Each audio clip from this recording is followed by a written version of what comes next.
అందరికీ నమస్కారం. నేను మీ మోహన్. ముందుగా ఏపీ సమగ్ర, ఏపీఎస్సీఆర్టీ, నవం, అగస్త్య మరియు మన టీవీ నిర్వహిస్తున్నటువంటి ఇన్నోవేషన్ అండ్ డిజైన్ థింకింగ్ ఎపిసోడ్స్కి మీకు స్వాగతం.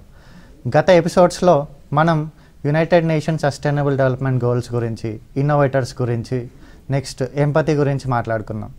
ఈరోజు ఈ ఎపిసోడ్లో మనం మాట్లాడుకోబోతున్నాం నెక్స్ట్ అడవులను ఎలా కాపాడుకోవాలి. నెక్స్ట్ ఈరోజు మనతో పాటు ఉన్నారు జాజి గారు నల్లమల్ల అడవుల నుంచి తిరుగుతూ, సంచరిస్తూ, శుభ్రం చేస్తూ నెక్స్ట్ అడవులను పెంపొందిస్తున్నారు. జాజి గారు, ముందుగా మీకు స్వాగతం. మీ పరిచయం. అందరికీ నమస్కారం. నా పేరు కొమేర అంకారావు. అందరూ జాజి అనే పేరుతో బాగా పిలుస్తూ ఉంటారు.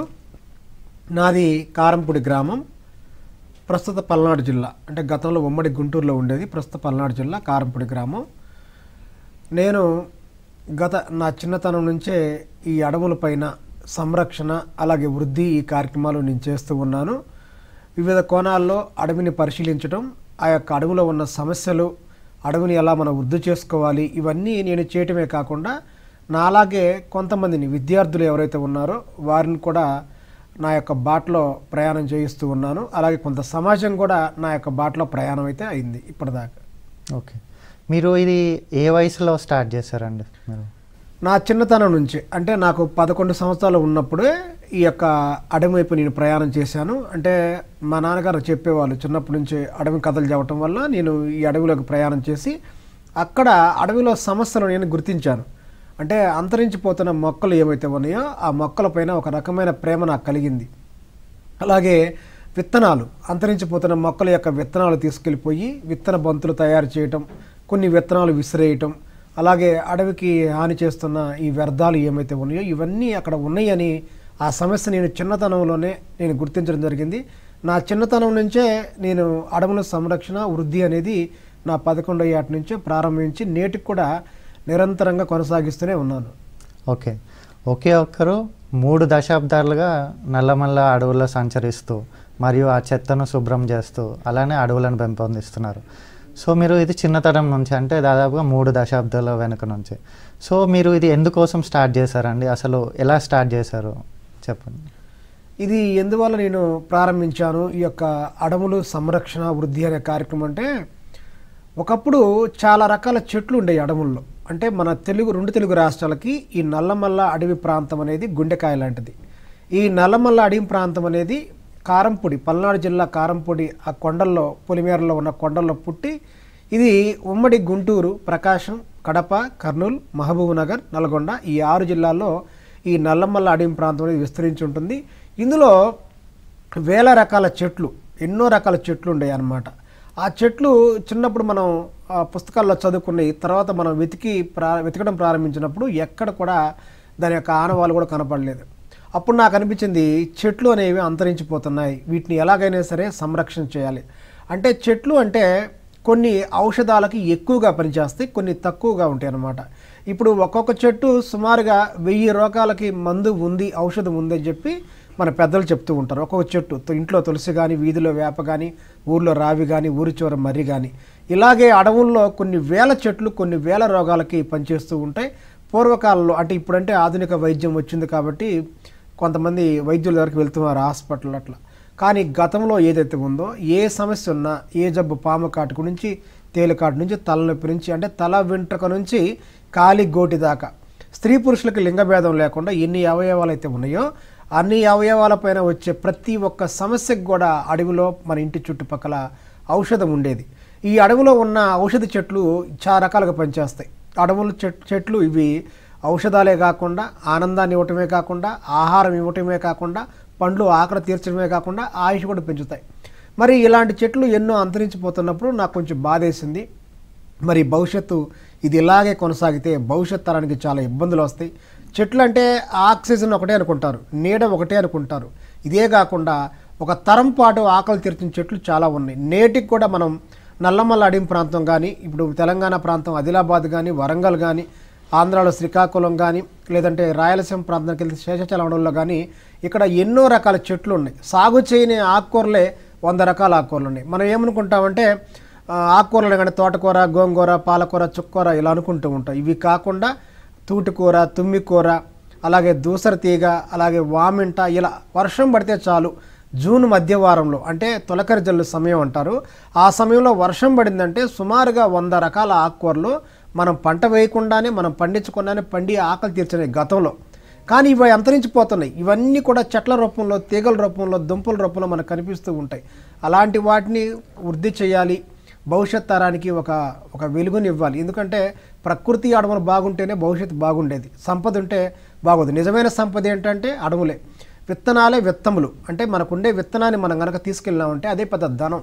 దాన్ని ముందుకు తీసుకువెళ్ళలేక దాన్ని మనం అంతరించిపోవడానికి మనం కారణమవుతున్నాం. కాబట్టి వాటన్నిటిని పెంపొందించాలి, అలాగే ఈ విత్తనాలని చల్లాలి అడవుల్లో అనే ఉద్దేశంలోనే నేను ఈ తొలకరి జల్లు సమయం నుంచి సెప్టెంబర్ దాకా 3 నెలల పాటు ఒక విత్తనాలకు ఉద్యమం చేస్తుంటాను, అడవుల్లో పెంచే భాగంలో కార్యక్రమం.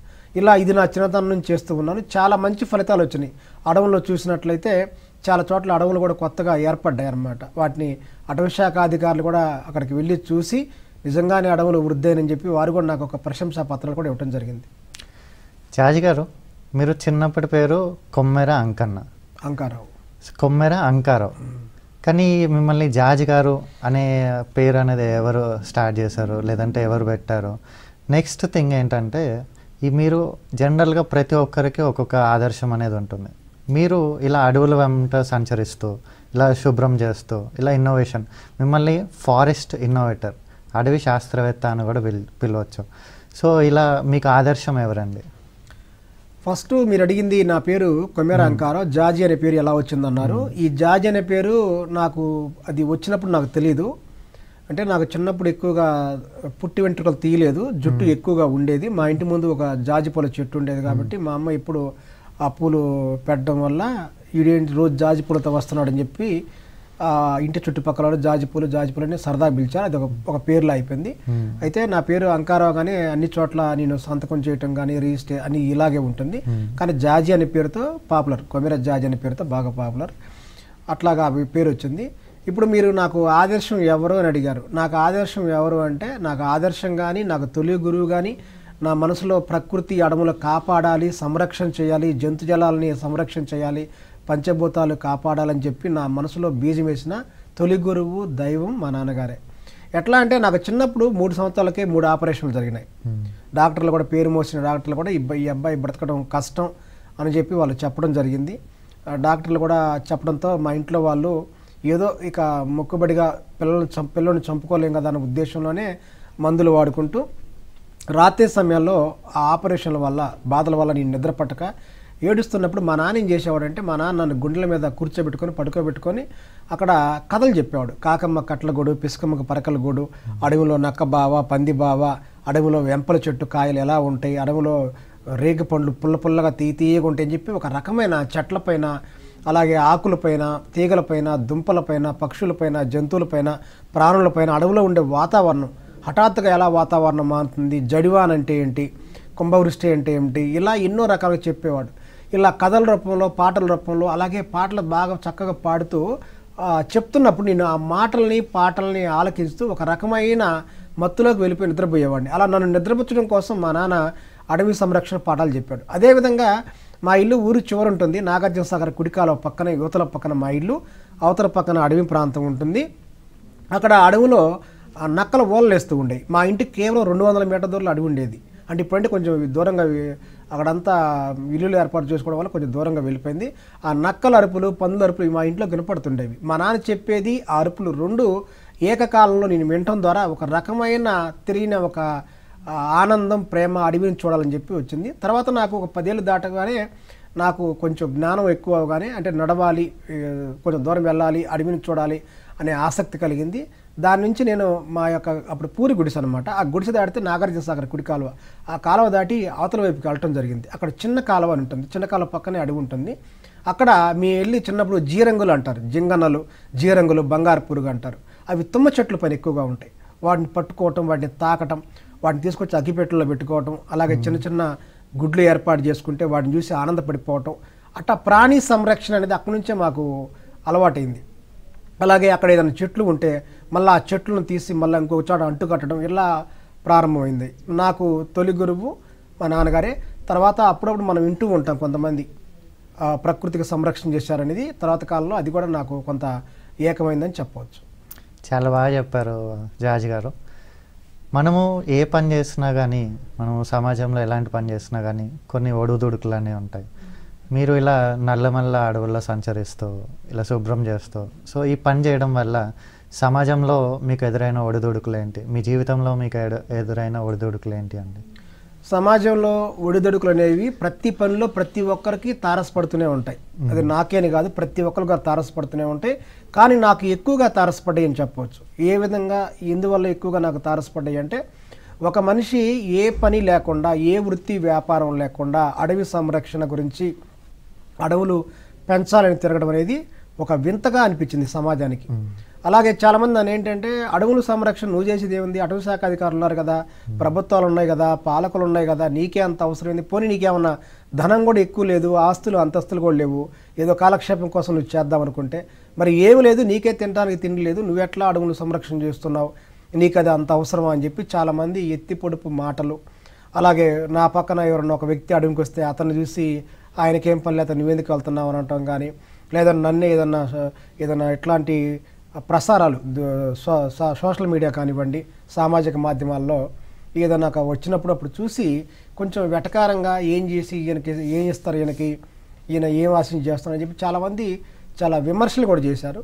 అయితే ఎప్పుడైతే ఈ అటవీ శాఖ అధికారులు, కలెక్టర్లు వీళ్ళంతా మా ఇంటికి వచ్చి, అడవుల్లోకి వచ్చి నేను చేసిన పని చూసి మెచ్చుకొని నాకు సత్కారం చేసి ఒక ప్రశంసా పత్రాలు ఇచ్చి, వాళ్ళు ఎప్పుడైతే నన్ను ఒక గొప్ప మనిషిగా అభివర్ణించారో, ఎప్పుడైతే పత్రికా సమాజం కథనాలు రాయటం, చెప్పడం మొదలుపెట్టిందో, ఆ క్షణం నుంచి ఈ విమర్శించిన ఎవరైతే ఈ సమాజంలో కొందరు, అందరు కాదు కొందరు ఉంటారు, అది ప్రతి పనిలో ఉండేదే, వాళ్ళు అప్పుడు మా మిత్రుడే, మా ఊరు వాడే, మా వాడే, అడవికి బాగా చేస్తాడని చెప్పడం మొదలుపెట్టారు. నేను చాలా ఒడిదుడుకులు ఎదుర్కొన్న వాటిల్లో ప్రథమంగా ఉంది ఆర్థిక ఇబ్బందులు. ఇప్పుడు ఒక మనిషి ఒక 10 రోజులు పని లేకపోతేనే నాకు జాబ్ లేదని చెప్పి, నాకు వ్యాపారం సాగట్లేదని సతమతం అయిపోతూ ఉంటాడు. అలాంటిది 3 దశాబ్దాలుగా అడవుల్లో తిరగడం అనేది సాధారణ విషయం అనేది కాదు. ఆర్థిక ఇబ్బందులు నాకు చాలా ఎదురైనాయి. వాటిని అధిగమించలేకపోయానని కూడా నేను చెప్పాలి. నేను అలాగే నాకు ఏ కోరికలు లేకుండా సాదాసీదాగా జీవించడం వల్ల కొంతవరకు నాకు అందులో నేను ఉండగలిగాను. ఇప్పుడు కూడా నాకు చాలా ఉన్న ఇబ్బందులు, కానీ నాకు అడవి ప్రకృతి సంరక్షణ అంటే చాలా ప్రేమ. నేను ఆ ఒక్క మాయలో, ఆ ప్రపంచంలో ఆనందాలు వెతుకుంటున్నానే తప్ప ఈ ఆర్థిక ఇబ్బందులు ఇవన్నిటిని కూడా నేను గ్రహించలేకపోతున్నా. ఉన్నాయి కానీ గ్రహించలేకపోతున్నా. నేను అడవి సేవల నుంచి నేను బయటికి రాలేకపోవడం నా వల్ల కావటం లేదు. ఎందుకంటే ఇబ్బందులు ఉన్నప్పటికీ ఇంకా ఏదో చేయాలి. ఎందుకంటే మనం ఈ భూమి మీదకి ఒక మంచి పని చేయడం కోసం వచ్చాను. లోకానికి ఏదో ఒక కళ్యాణం జరగాలి, లోక కళ్యాణం జరగాలి, భవిష్యత్ తరానికి అడవే ఒక సంపద, ఈ సంపద బాగుంటే భవిష్యత్ తరం బాగుంటుంది. ఎవరైనా సరే కొంతకాలమే భూమి మీద ఉంటాం, నాకు రేపు వృద్ధాప్యం వస్తుంది, నాకు రేపు మరణం వస్తుంది. కానీ తర్వాత కూడా మనం చేసిన మంచి పని గుర్తుంటే చాలు, అందుకోసమే మనం ఈ భూమి మీదకి వచ్చామని బలంగా నమ్మాను. కాబట్టి ఈ ఇబ్బందులు ఉన్నప్పటికీ నేను ఇందులోనే కొనసాగుతూ ఉన్నాను. ఇంకా మరింత ఆర్థిక ఇబ్బందులు వచ్చినప్పటికీ మరింత జీవితం కూడా ఈ ప్రకృతి సంరక్షణ సేవను కొనసాగించి నాలాగే ఎంతోమంది నేను తయారు చేస్తాను. చాలా బాగా వివరించారు జార్జ్ గారు. మనం నేటి సమాజంలో చూస్తే ఒక చిన్న పిల్లవాడు స్కూల్కి ఎందుకు వెళ్తాడంటే తను జ్ఞానం కోసం, చదువుకుంటే మంచి భవిష్యత్తు ఉంటుందని. అలానే మీరు చిన్నతనం నుంచే ఇలా అడవుల వెంబడ వెళ్ళడానికి కారణం ఏంటి? అలానే ఈ అడవులు శుభ్రం చేయడం వల్ల సో ఏమి ఉద్దేశించి మీరు ఈ పని చేస్తున్నారండి చిన్నతనం నుండి? అడవుల్లో అనేది జ్ఞానం అనంతం. అడవుల్లో ఉండే జ్ఞానాన్ని చివరి భాగాన్ని చూడటం అనేది ఎవరి తరం కాదు. ఎందువల్లంటే పంచభూతాలని మనం వాటిని అంత పూర్తిగా వాటిని మనం గ్రహించలేమో. పంచభూతాలని ఇప్పుడు సూర్యుడు పంచభూతాల భాగం, అక్కడికి వెళ్ళి మనం చూడలేం. అలాగే పంచభూతాలు అగ్ని కానివ్వండి, లేదంటే నీరు యొక్క లోతు శాతం కానీ మనం చూడలేం. పంచభూతాల యొక్క చివరి అంకాన్ని మనం, చివరి దశని మనం చివరి దాకా మనం వెళ్ళలేం. అలాగే ప్రకృతి కూడా, ఈ అడవులు అనేవి జ్ఞానాన్ని మన జీవితకాలం సరిపోదు. ఒక మనిషి 100 ఏళ్ళు బతికినా కూడా, 100 ఏళ్ళు అడవుల్లో తిరిగినా కూడా జ్ఞానం ఇంకా ఉంటూనే ఉంటుంది. ఇప్పుడు నేను రోజు చూస్తూనే ఉన్నా, ఇవాళ చూసిన చెట్లు రేపు మళ్ళీ ఒక ప్రత్యేకత కనపడుతుంది.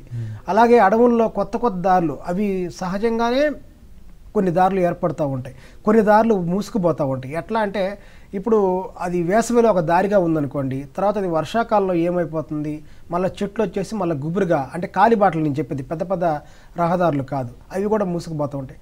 కాబట్టి అడవుల్లో మనం నిరంతర జ్ఞానాన్ని నేర్చుకుంటూనే ఉండాలి, ఒక విద్యార్థులనే ఉండాలి. అడవి అనేది ఆది గురువుగా చెప్పచ్చు. ఇక అడవుల్లో ఈ ప్లాస్టిక్ ఏంటంటే కొంతమంది ఈ సండే పార్టీలు, వీకెండ్ పార్టీలు, అలాగే కుల భోజనాలు, వన భోజనాలు, రాజకీయ పార్టీలు, సరదాల కోసం, షికార్ల కోసం, చారిత్రాత్మక ప్రదేశాలు, ఇప్పుడు అడవుల్లోనే, ఇప్పుడు శ్రీశైలం ఉంది, ఆ నల్లమల అడవి ప్రాంతం మధ్యలో ఉంది. శ్రీశైలంకి వెళ్తున్నప్పుడు దారిలో బాటిల్ విసిరేస్తూ ఉంటారు, ఏదైనా తింటూ తీసుకెళ్తూ ఉంటారు, అక్కడే వేస్తూ ఉంటారు. దీనివల్ల ఏంటంటే ప్రాణులకి, అడవి ప్రాణులకి, ఇప్పుడు మనం తినేది మొత్తం కలుషిత ఆహారమే, అలాగే ప్లాస్టిక్ బాటిల్లే, కొన్ని సీసాలు విసిరేస్తూ ఉంటే పగిలిపోతూ ఉంటాయి. ఈ పగిలిన సీసాల వల్ల జంతువులకి గాయాలు అవుతూ ఉంటాయి. అలాగే ప్లాస్టిక్ వల్ల పక్షులకి ప్లాస్టికోసిస్ అనే వ్యాధి వస్తుందని చెప్పి శాస్త్రవేత్తలు కూడా చెప్తున్నారు. అలాగే ఈ బాటిల్ ఎక్కువ కాలం అడవి ప్రాంతంలో ఉండటం వల్ల అవి ఏంటంటే ఒక రకమైన విష రసాయనాలు విడుదల చేస్తూ ఉంటాయి. దీనివల్ల పక్షులకి, జంతువులకి, భూమికి హాని. భూమిలో ఎన్నో రకాల మొక్కలు అంతరించిపోతున్నాయి. ఈ మొక్కలు అంతరించిపోవడం కారణం భూమిలో ఉన్న విషవాయువులు ఎక్కువగా ఉత్పత్తి కావటమే. ఇప్పుడు చూడండి, నేను కరోనా సమయంలో చాలా మొక్కలు నేను గుర్తించి అడవుల్లో, ప్రకృతిలో, కానీ ఇప్పుడు చూస్తే ఆ మొక్కలు అక్కడ కనబట్ల. దానికి ఏంటంటే భూమి గుల్లబారకపోవటం ఒక కారణం, అంటే గట్టిపడటం. భూమి గుల్లబారిందనుకోండి, ఆడ వానపాములు ఉంటాయి. వానపాములు ఉంటే చెట్టు విత్తనం రాలిందంటే, లేదంటే చిట్లి పడిందంటే ఆడ కొత్త మొక్క మొలుస్తుంది. అలా గుల్లబారకుండా భూమి అంతా గట్టిగా ఉండటం, విష రసాయనాలు ఎక్కువగా ఉండటం, భూగర్భ జలాలు కిందకి ఇంకిపోవటం, వాయు కాలుష్యం, ఈ 4 కారణాలతో ఎన్నో రకాల చెట్లు, మన తెలుగు రాష్ట్రాల్లో 3000 రకాల చెట్లు ఉన్నాయి. నేను వాటి పేర్లు కూడా సేకరించి చక్కగా జిల్లా కలెక్టర్ వారికి, లోతేటి శివశంకర్ గారు, మా జిల్లా కలెక్టర్ పల్నాడు, అలాగే మన డిఎఫ్ఓ ఎన్ రామచంద్ర గారు పల్నాడు డిఎఫ్ఓకి ఇవ్వడం కూడా జరిగింది. అలాగే కొన్ని పాఠశాలలో కూడా నేను ఈ మొక్కల పేర్లు నేను చెప్పడం జరిగింది. అలాగే కొన్ని పాఠశాల విద్యార్థులను తీసుకెళ్ళి కూడా నేను వాళ్ళకి ఈ మొక్కలను పరిచయం చేయడం జరిగింది. కాబట్టి అడవిలో ప్లాస్టిక్ వ్యర్థాలు వల్ల అడవికి, ప్రాణులకి చాలా నష్టం జరుగుతుంది, పర్యావరణానికి. కుంటల్లో వేస్తున్నారు. కుంటల్లో ఏముంటాయి, ఎక్కువగా జలచరాలు, జలపక్షులు ఎక్కువగా ఉంటాయి. కుంటల్లో విష రసాయనాలు విడుదల అవడం వల్ల అవి చనిపోతున్నాయి. కాబట్టి చెరువుల్లో, కుంటల్లో, ఈటీల్లో, కాలువల్లో ఇలా వేస్తున్నవారు. కాబట్టి నేను అడవికి ప్లాస్టిక్ వల్ల హాని అని గ్రహించాను. ఈ ప్లాస్టిక్ వ్యర్థాలు ఏర్పడేస్తూ ఇవన్నీ తీసుకొచ్చి నేను అడవి బయట దిగొచ్చి నాశనం చేస్తూ ఉంటాను. అలాగే తొలకరి జల్లు సమయంలో విత్తన బంతులు, వర్షాకాలంలో మొక్కలు ఇవన్నీ నాటుతూ ఉంటాను. అలాగే సంవత్సరం అంతా కూడా అడవుల్లో నేను తిరుగుతూ ఉంటాను. ఎవరైనా జంతువులు వేటాడుతున్నారా, పక్షులను వేటాడుతున్నారా, లేదంటే చెట్లు నరుగుతూ ఉన్నారా అన్నట్టు కూడా నేను తిరుగుతూ ఉంటాను. నాకు ఎదురుపడ్డ వాళ్ళకి, నాకు తారసపడ్డ వాళ్ళకి వాళ్ళలో మంచి మాటలు చెప్పి, అడవి వల్ల అసలు ఏంటి ఉపయోగం, మీరు ఒక పక్షిని చంపితే ఒక 100 గ్రాముల మాంసం ఉంటుంది, ఒక పక్షి వల్ల వచ్చే మాంసం, కానీ మీరు ఆ మాంసం తింటే ఇవాళ తింటే రేపు అయిపోతుంది. కానీ ఈ పక్షి ఎన్ని రకాల చెట్లని వృద్ధి చేస్తుంది, ఏం చేస్తుంది, తొలకరి జల్లు సమయంలో చెట్టుకు చెదలు పడుతుంది. ఆ చెదలు మొత్తం ఈ పక్షులు ఆ పురుగులు తింటాయి, చెట్టు చనిపోకుండా కాపాడతాయి. అలాగే చెట్లపైన ఆవాసం ఏర్పాటు చేసుకుంటాయి. ఆ విత్తనాలు తింటాయి, విత్తనాలు తిని మళ్ళీ విసర్జన చేస్తుంటాయి మరొక చోట, విత్తనాలను విస్తరిస్తూ ఉంటాయి. ఇలా ఒక పక్షి సుమారుగా 1000 రకాల చెట్లు ఒక సంవత్సరంలో మొలిపిస్తుందంటే ఎలాంటి ఆశ్చర్యం అవసరం లేదు. కాకులు అయితే ఇంకా బాగా మొలిపిస్తూ ఉంటాయి. అలాగే గువ్వలు, గోరింకలు, అలా వాళ్ళకి చెప్పినప్పుడు వాళ్ళు గ్రహించి నిజంగా అన్న ఇందులో ఉందని మాకు తెలియదు, ఒక పక్షిని చంపితే ఏదో మాకు ఆనవాయితీగా వండుకొని తింటున్నాం తప్ప ఇందులో ఎంత ఉపయోగం ఉందని మాకు తెలియదు అంటాం. అలాగే జంతువులు, అడవి పంది వల్ల ఏంటి, అడవి పంది భూమికి చేసే మేలు ఏది చేయదు, దాని పని ఏంటి, తినటం, భూమిని దున్నటం. ఈ దున్నటం వల్ల ఏమవుతుంది, భూమిలో ఉన్న వానపాములు, ఎక్కడో నిద్రావస్థల్లో ఉన్న వానపాములు అవన్నీ ప్రకంపనల ద్వారా బయటకు వచ్చేసి భూమిని గుల్లబారిలా చేస్తాయి, భూమిని ఎరువులు చేస్తూ ఉంటాయి. కాబట్టి నేను జంతువులు, పక్షులకు వేటాడే వాళ్ళకి ఇవి చెప్తూ ఉంటా. వాళ్ళలో మార్పు వచ్చింది, చాలామంది మారారు నా మాటల వల్ల. అది నా మీద ఉన్న గౌరవం కావచ్చు, నేను పనిచేసినప్పుడు వాళ్ళు చూసిన వాళ్ళ మార్పు కావచ్చు, లేదంటే వాళ్ళకి ఏదైనా ఆ బలహీన క్షణంలో, అంటే మనం చెప్పింది నాటుకోవడం కూడా ఒక దైవ క్షణంగా మనం చెప్పాలి. ఆ క్షణంలో వాళ్ళు నాటుకోవడం వల్ల చాలామంది మారారు. మారటం వల్ల ఎన్నో రకాల పక్షులు, జంతువులు చనిపోకుండా ఉన్నాయి. అలాగే నేను తీసివేసిన ప్లాస్టిక్ వల్ల చాలా పక్షులు, జంతువులు రక్షించగలిగిన. ఎందుకంటే అడవుల్లో వ్యర్థాలు ఉంటే ఆ వ్యర్థాలు తింటే వెంటనే చనిపోతాయి, అందులో ఎలాంటి అనుమానం అవసరం లేదు. మనుషులే తట్టుకోలేకపోతున్నాం, వ్యర్థాలు తిని క్యాన్సర్లు, రోగాలు వస్తున్నాయి. మనం బజార్లో చూస్తున్నాం, మార్కెట్లో ఆవులు ప్లాస్టిక్ తింటున్నాయి, మార్కెట్లో కడుపులోకి వెళ్తుంది. అలాగే అంత పెద్ద మహత్తరమైన గొప్ప జీవి ఆవే ప్లాస్టిక్ వల్ల చనిపోతున్నప్పుడు అడవి పందులు చావడం పెద్ద విశేషమేం కాదు. కాబట్టి నేను ఈ వేరేయటం వల్ల ఎన్నో రకాల పక్షులు, జంతువులు చనిపోకుండా కాపాడుకోవటమే కాకుండా భూమి అడవిలో సారవంతంగా అవటానికి కారణమైన ప్లాస్టిక్ వ్యర్థాలు తీసేసి ఇప్పుడు తగ్గినాయి, ఎవరు వేయట్లేదు, మార్పు వచ్చింది. అలాగే అడవుల్లో ఏమవుతుందంటే మండు వేసవిలో మంటలు చెలరేగుతాయి అడవుల్లో. దీనివల్ల ఒక రాత్రి సమయంలోనే ఎన్ని వేల ఎకరాలు సరే అడవి అంతా కూడా సొరసొరలాడుతూ మొత్తం కాలిపోతుంది. దీనివల్ల ఏంటి, చెట్లపైన ఉన్న ఆవాసం ఉన్న పక్షులు పసిపిల్లలు ఉంటాయి. ఆ పసిపిల్లలు అంటే వాటి ఆవాసాలు గూళ్ళల్లో ఉంటాయి, వాటికి రెక్కలు వచ్చి ఎగరలేవు అనమాట. ఈ పక్షుల పిల్లలు అలాగే గుడ్లు కాలిపోతాయి, పసి కోనలు చిన్న చిన్న పిల్లలు అవి చనిపోతాయి, వాటి ఆవాసాలు కాలిపోతాయి, ఔషధ మొక్కలు కాలిపోతాయి, తీగలు, దుంపలు, ముఖ్యంగా జంతు స్థావరాలు, పక్షుల స్థావరాలు కానీ జంతు స్థావరాలు ఉంటాయి రాళ్ళ మధ్య ఏర్పాటు, అవన్నీ కూడా కాలిపోయి ఎన్నో రకాల పసిపిల్లలు, కదలేని పిల్లలు కూడా చనిపోతూ ఉంటాయి. కాబట్టి నేనేం చేస్తున్నానంటే మండు వేసవిలో నిరంతర నిశితంగా అడవిని గమనిస్తూ ఉంటా. ఎక్కడైనా కనుక కొంచెం మంటలు పొగ అనిపించినా కూడా దాని ఆదిలోనే మొదటి దశలోనే దాన్ని నేను పచ్చి మంటలు తీసుకొని వాటిని కొట్టేసి ఆరిపేస్తూ ఉంటా. అలా తొలకరి జల్లు సమయంలో విత్తన మంతులతో పాటుగా, వర్షాకాలం మొక్కలతో పాటుగా, వేసవిలో అడవులు మండుతున్న వాటిని కంట్రోల్ చేయటం, అలాగే సంవత్సరం మొత్తం అడవుల్లో నేను తిరుగుతూ పక్షులు జంతువులు కాపాడటం, వేరే వాళ్ళకి కౌన్సిలింగ్ ఇవ్వటం, అలాగే ప్లాస్టిక్ వ్యర్థాలు ఏర్పడేయటం. అలాగే నేను ఖాళీగా ఉన్న సమయంలో ఏం చేస్తుంటానంటే నా చుట్టుపక్కల పాఠశాలలకు వెళ్తూ ఉంటా. వెళ్ళి అక్కడ విద్యార్థులకి ఔషధ మొక్కలు పరిచయం చేస్తుంటా. అడవుల్లో ఎలాంటి వాతావరణం ఉంటుంది, ఎలాంటి పక్షులు ఉంటాయి, ఎలాంటి జంతువులు ఉంటాయి, మన ఇంటి చుట్టుపక్కల ఎలాంటి ఆకుకూరలు ఉంటాయి, కాళ్ళు ఉంటాయి, దుంపలు ఉంటాయి, ఇవన్నీ కూడా తీసుకెళ్ళి వారికి పరిచయం చేసి దాని పేరు చెప్పి దాని ఉపయోగాలు చెప్తే వాళ్ళు చాలా ఆనందంగా, పిల్లలు మాకు ఎవరు చెప్పలేదు సార్ ఇవన్నీ అని చెప్పి వాళ్ళు చెప్తూ ఉంటారు. నేను మీ ఇంట్లో తాతయ్యని అడగండి, నేను చెప్పింది అబద్ధం అయితే అంటే వాళ్ళు వెళ్ళి అడిగినప్పుడు వాళ్ళు నిజమేనమ్మా అన్నప్పుడు మరుసటి రోజు చెప్తూ ఉంటారు, సార్ మీరు చెప్తే నిజమేనండి, మా తాతయ్య ఈ మొక్క మోకాల నొప్పికి పనిచేస్తుంది అన్నాడు, వాళ్ళు వాడేవాళ్ళంట అని చెప్పి. పిల్లలు ఏంటంటే ఏదైనా సరే తరగతి గది నుంచే ప్రారంభం అవుతుంది. ఆ పిల్లలు ఏంటంటే చిన్నతనం నుంచే ఇది వాళ్ళ మనసులో మనం బీజం వేయటం ద్వారా, అంటే నాకు మా నాన్న బీజం వేశాడు, నేను సమాజాన్ని పిల్లలకు బీజం వేస్తున్నా. ఆ పిల్లలు వాళ్ళ పాఠశాల ఆవరణాల్లో, కాలువ కట్టల వెంట, వాళ్ళ ఊర్లలో, వాళ్ళ పొలం కట్టలపైన ఆ మొక్కలను గుర్తించి కాపాడుతున్నారు. ఇది నాకు చాలా సంతోషం అనిపించింది. నేను సుమారుగా మన 2 తెలుగు రాష్ట్రాల్లో ఇప్పటిదాకా ఒక 3000 పాఠశాల దాకా నేను ప్రకృతి పాఠాలు చెప్పాను. వేల మంది విద్యార్థులు ఇట్లా అడవిని కాపాడతాం. కొంతమంది అడవిలోకి తీసుకెళ్ళాను నేను, వాళ్ళ పాఠశాల ఉపాధ్యాయుల ద్వారా తీసుకెళ్ళిపోయి అడవుల్లో ఒక 2-3 గంటలు తిప్పి ఆ మొక్కల పరిచయం చేశాను. వాళ్ళు అలాంటి మొక్కల్నే, దాని పోలి ఉన్న మొక్కల్నే వాళ్ళ ఇంటి చుట్టుపక్కల ఉంటే కాపాడటం, కొన్ని మొక్కలు తెచ్చుకొని నాటుకోవటం, ఇలా చేసుకుంటున్నారనమాట.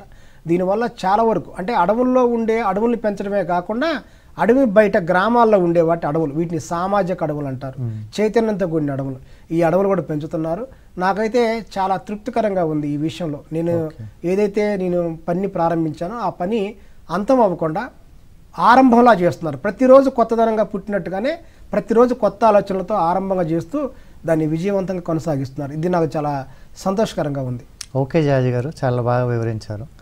అలానే అడవుల్లో చూసినట్టయితే చలి చీమల నుండి చిరుతపులి వరకు సూర్యోదయం కన్నా ముందే లెగుచ్చి, అలానే సూర్యాస్తమయం ముందే వేటాడి జంతువులని ఆహారం సేకరించి భక్షించి చాలా ప్రశాంతంగా సూర్యోదయం అవ్వగానే సేద తీరుస్తాయి.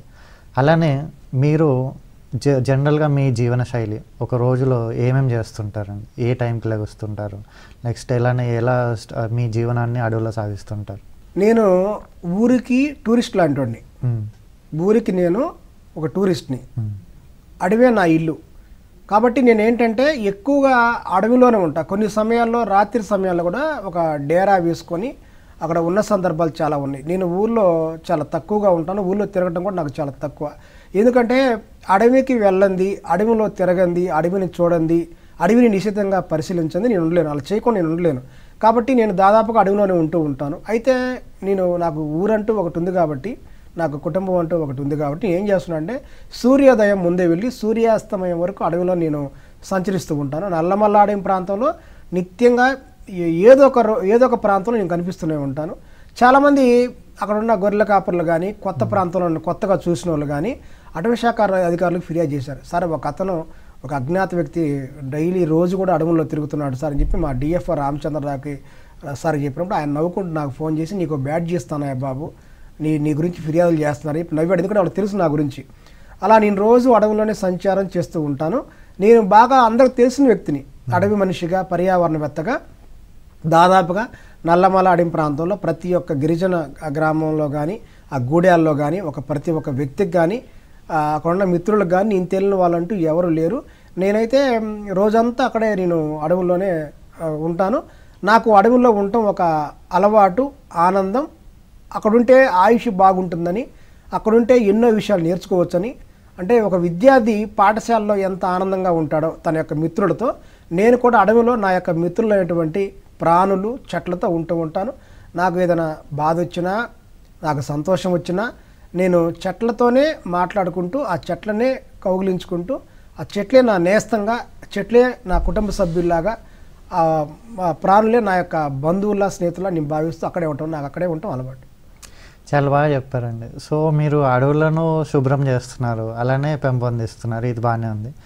జనరల్గా అడవులను శుభ్రం చేయడం ఇదే మీ జీవితంగా చేసుకున్నారు. కానీ మీరు ఈ అడవులను శుభ్రం చేయడం అనేది ఎలా మేనేజ్ చేస్తున్నారు? అలానే ఫ్యామిలీస్ని రెండు బ్యాలెన్స్ ఎలా చేస్తున్నారండి? అడవులు అనేది శుభ్రం చేయటం కాదు, అడవుల్లో ఉన్న వ్యర్థాలు ఏర్పడేసి అడవులను సంరక్షణ చేయటం. అలాగే కుటుంబం అంటూ ఒకటి ఉంది కాబట్టి నాకు చాలా ఇబ్బందులు నేను చెప్పాను.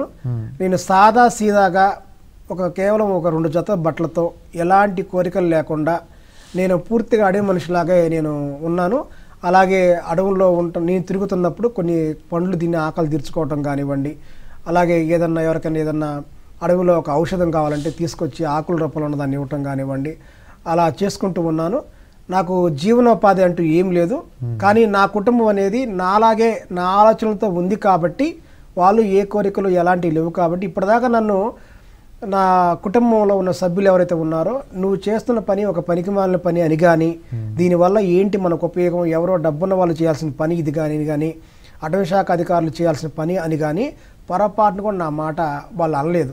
ఇంకా నేను ఏదన్నా ఒకరోజు అడవికి వెళ్ళకపోతే వాళ్ళు ఎందుకు వెళ్ళలేదు, అడవికి వెళ్ళు, నీకున్న ఆ లక్ష్యాన్ని నువ్వు చేసుకో అని వాళ్ళు నాకు సహకారంగా ఉన్నారే తప్ప, ప్రోత్సాహంగా ఉన్నారు తప్ప, ఒక్కరోజు కూడా నాకు వ్యతిరేకంగా ఉన్నది లేరు.